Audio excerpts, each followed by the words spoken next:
I Know What You Did Last Summer is the sequel to I Know What You Did Last Summer, and I Still Know What You Did Last Summer.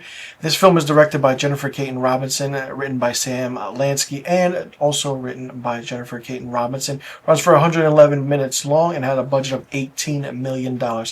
This legacy sequel runs 10 minutes longer than the original film. The original film was written by Kevin Williamson, which was a smash hit in the 90s.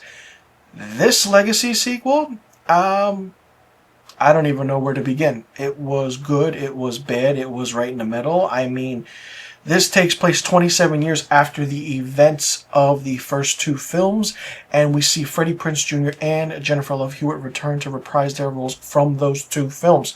Now, of course, five friends inadvertently kill a stranger in a car accident, just like the events of the first film.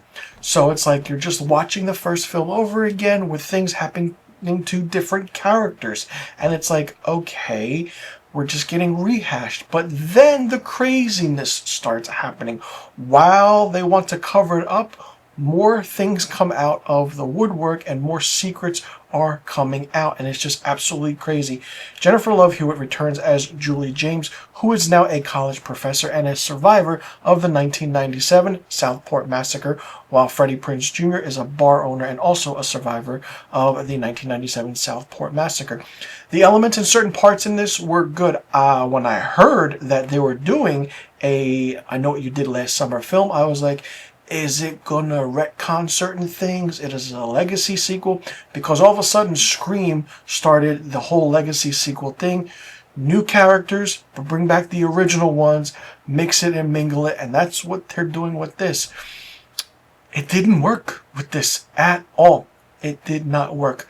The tropes of comedy mixed in with seriousness just felt like it was forced, and it didn't really work for me. It was just like, okay, here's a comedy scene moment.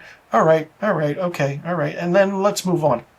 Madeline Klein as Danica was really, really good, as was Chase Sue Wonders, who is really, really fantastic as well. And the aspect of the kills, it's what was interesting. There is a lot of homage to the first two films, especially the way the camera is done, how everything is set up. If you watch the first two films and then you watch this film, which I do highly recommend, because if you want to have that nostalgic feeling and factor, then you're absolutely going to love it for that. What I didn't like was the twist. Did not expect the twist, didn't know who the killer was until it showed it, happened. I'm like, oh, then that just throws everything out the window with what happened with the first two films. I Know What You Did Last Summer, and I Still Know What You Did Last Summer. I was kind of very disappointed at who the killer was, because I was like, oh, and the motive for it was like, what? I feel like the writers didn't know what to do in order to bring back the legacy characters. That's what they did with this. If they did that with Dewey, David Arquette, in Scream, it would have been the shock of the horror community, and it would have been crazy. But they killed off Dewey, and it's like, whoa. They, kind of switched some things in Scream. That worked really well. With this story continuing 27 years later, didn't work at all. And not only that, seeing that there was no mention of the original fisherman, the fishhook man from the first movie, played by Muse Watson, who basically, just didn't have the aspect of being Ben Willis. It was just like no mention of it. It's just that happened in 1997. This is what it is, and let's get going. Like I stated, the kills were great. I just wanted more gore. Cinematically, it was done. Didn't feel any sympathy for the new characters at all. They tried really hard. Love seeing Jennifer Love Hewitt back. I mean, I've had a crush on her since Party of Five and Can't Hardly Wait. And Freddie Prinze Jr. has been doing his thing. But just seeing these two come back kind of elevated the film. But if they didn't bring back any of the legacy characters, this film would not have worked at all. And not only that, spoiler alert, big spoiler alert, Sarah Michelle Gellar does reprise her role as Ellen Shivers in a dream sequence, and in a mid-credit scene, Brandy Norwood reprises her role as Carla Wilson, who is a survivor of the 1998 Tower Bay Massacre from Part 2. I Still Know What You Did Last Summer. But other than that, it was disappointing of how everything was. I wanted more gore. I wanted more kills. Wasn't a fan of the twist. and just the way the mid-credit scene was going, I feel like we're going to get another I Know What You Did Last Summer, because for a film like this that has a budget of 18 million and it's a horror movie, I love horror movies, been a fan all my life. They'll greenlight a sequel very, very quickly just to see what can happen, because if it was popular with Scream and Scream 6, they're going to do it again with this. It's just that if they do go in a different direction, it's going to be interesting if you can do that. Legacy sequels for horror films now are the big talk of the town with Scream and now I Know What You Did Last Summer.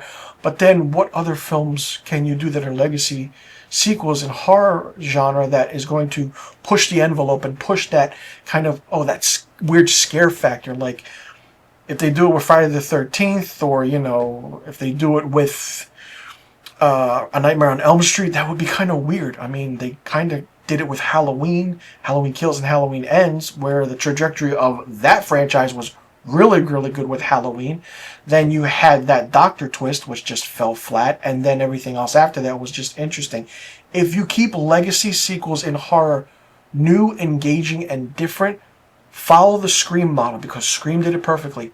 I Know What You Did Last Summer had that chance, they just missed the mark. If they didn't show that twist or have that twist, finding out who the killer is and why they did it because of the motive, it's like, oh, okay, this would have been a way better movie. But for me, it just missed the mark, and I'm very curious to see if the movie will get a sequel. And also, the acting, okay, it's there, but the "what are you waiting for" line, classic. I mean, we all love that line, and seeing Jennifer Love Hewitt say it once again was great, and how everything, kind of fell into place was good. I wanted more. That's it. I just wanted so much more. For me, I Know What You Did Last Summer, the legacy sequel to I Know What You Did Last Summer from 1997, for me gets 2 out of 5 film reels. Let me know in the comment section what you thought about I Know What You Did Last Summer. Did you like it? Did you not like it? What did you think of it? What did you think about the story, the acting? What was your favorite kill? What was your least favorite kill? Did you like the homages to the first 2 films? Did you like the killer reveal? Do you think that was just a cop-out? And do you think that there will be a sequel to this film? And how do you think that will go, and what will happen with that? Let me know in the comment section about all the questions I just asked. I'm Mr. Filmstock. Thanks so much for tuning in, and I'll see you all in the next review video.